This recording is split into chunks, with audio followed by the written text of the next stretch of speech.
So it's about 101 degrees today, and I'm putting in some new irrigation. And I was thinking about when I first moved to the desert, something a friend of mine, my friend Paul Weir, told me. He said, there's a way of dealing with the heat where you lean into it.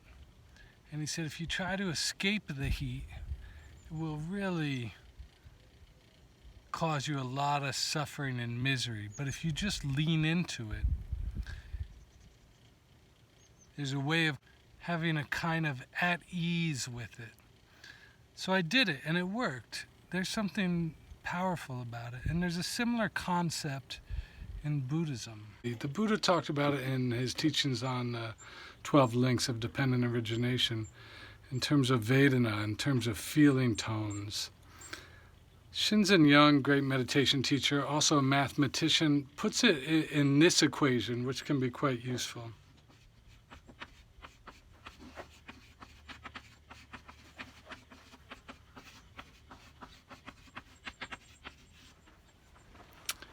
He says pain times resistance equals suffering. And so one idea is that pain is not optional. The negative Vedana, negative sense experience is not optional. We will all deal with things like bad backs, root canals, falling out teeth, just physical discomfort. We'll all deal with heartbreak, with loss, things like that. But we also add a second level of suffering onto that, what in the Buddhist scriptures is sometimes called the second arrow. The first arrow is just the obvious pain, but the second arrow is the suffering that we create because of that resistance.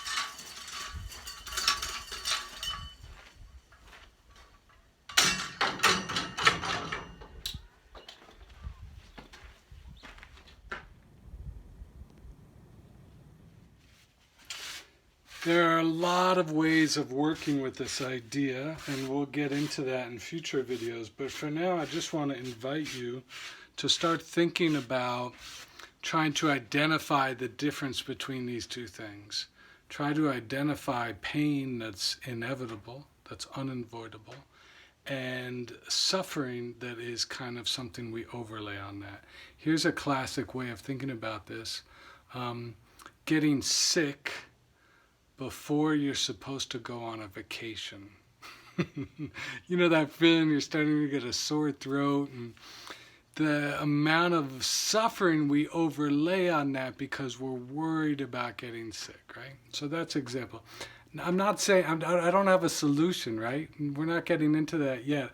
I'm just inviting you to start to distinguish these two flavors, these two qualities that we normally just associate with suffering, right?